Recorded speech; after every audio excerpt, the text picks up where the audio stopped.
And where have we been? Well, we haven't been anywhere for gigs, but what we have been doing is looking for land.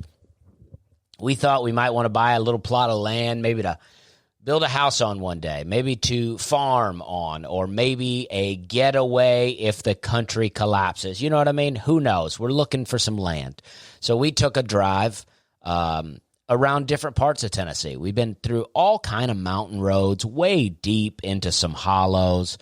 We've seen some wild stuff, but the first day we went down to Linville, Tennessee. I'm not familiar with it. It's just on the other side of Columbia, which is where our old roommate Cody lived. We're in Linville. We're in Linville, and we've gone to find this land. The land has a house on it, but the house is unlivable. So we're just looking at the land, but we're using the house to identify the house. We got a little lost because on land, it doesn't have a real address. It's like a 0 center lane. So we have to just find it somewhere on center lane. So we eventually, we went down a lot of different roads, some dirt roads. We mistaken another abandoned house for the land.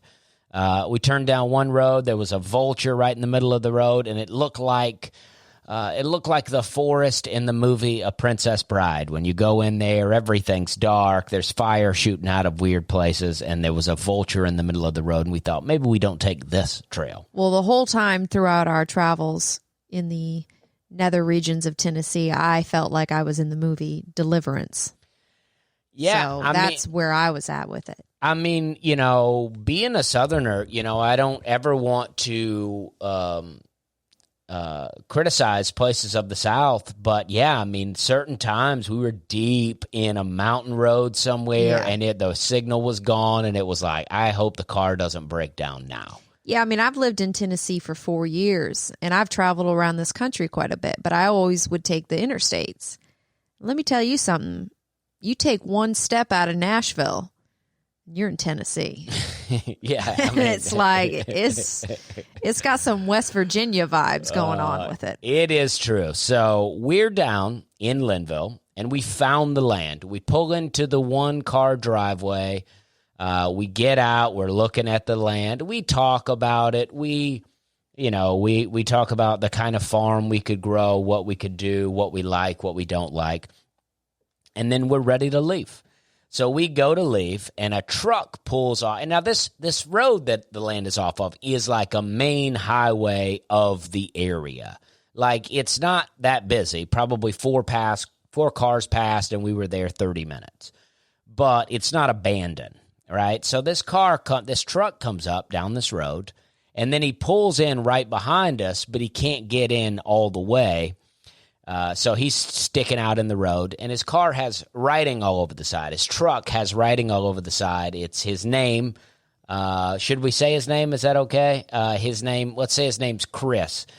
And he has a name on the side of the truck, and he's like a wedding DJ, and he does all kind of things, and it's all listed on the side. And he pulls up next to us, and he's a weird-looking dude. A bit overweight, but also looks like he just lost some weight, like a weird combination in there in between. Very nice. Bad teeth. Got an old dog, a chocolate lab puppy, laying on the center console, just laying there, drinking water. The dog's not even fazed that we're in there talking. The truck smells weird. But I'm talking to the guy. Very nice. He tells me he's from New York, and he's been down here for a while. And he said, I'm from Syracuse. And I was like, oh, I've been up there. And he said, what for? And I got a bad habit of telling people that I'm a comedian. And up to this point, his truck's still running. He's just kind of casually talking. I go, well, I do comedy. And he cuts the truck off. And now I know we're locked into a talk. We're ready to leave. And we're locked into a talk. But you know what? I'm chatting the guy up. He hands me his card. He said, I'm also a booking agent. They talk a little bit more. Hannah tells him I already have an agent. And then we just talk for a while.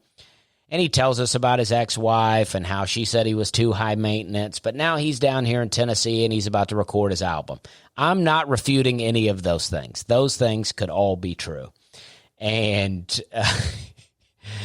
so we're talking. I'm actually having a good time talking to him, but it's also like one of those things where it's like, I could end this right now and we could get in the car and drive away. But he seems like a lonely guy. So people start walking down the street. An older couple is coming our way. Or as I experienced it, people started coming out of the forest. Yeah, they're coming out of the woodwork, that's for sure. And I thought they were just more people looking to talk. Like, here's a person to talk to. And I said to Chris in the truck, I said, did you know those people? And he looked up at them. He said, yeah, they own the land. They'll tell you about it, in a real haste. And then he cranked the truck up and drove off just in a hurry. And I was like, oh, wow, I thought I'd never be out of that, and now I'm out of it. And then the lady walks up, and she's like looking at me, and I was like, oh, hey. And then the guy is still coming in the distance. He's still walking. The lady's already there. They're older, gray hair. The guy's got a white handlebar mustache. And he's like, I was like, oh, hey, I said, we got this listing off from our real estate agent, and we're just down here looking at the land. And Chris pulled up, and we were just talking to him. And the guy goes, oh, he ain't nobody. And I thought, well, that's such a mean thing to say. But it was only a split second I had to think that, because this is what he said. He goes, oh, he ain't nobody. That's a New York child molester. That's what he is. And I was just like, now, keep in mind, we had already noticed a trailer on the corner, and the road was named Screamer Road. Right? We had already pointed that out, that was a weird road. And he goes, yeah, I live up in that trailer there. Now, I don't know that the guy is what they claim he is, right? They could just be in a feud. As Hannah says, I don't know if he was more offended. Oh. Yeah, I couldn't tell if he was more offended that he was from New York or if he was a child molester. Yeah, it really wasn't clear. He goes, that's a New York child molester. That's what he is. And, again, I don't know. And then all of a sudden we're implicated because we're talking to him. Like, they're like trying to figure out what this child molester's doing on his land and who we are. Yeah, he said, that's why he sped off like that. We don't allow him on our property. And you're like, well. And then I'm like, listen, I don't know him. I said, his name was on the side of his truck. I was just talking to him. He pulled up here. I don't know him. And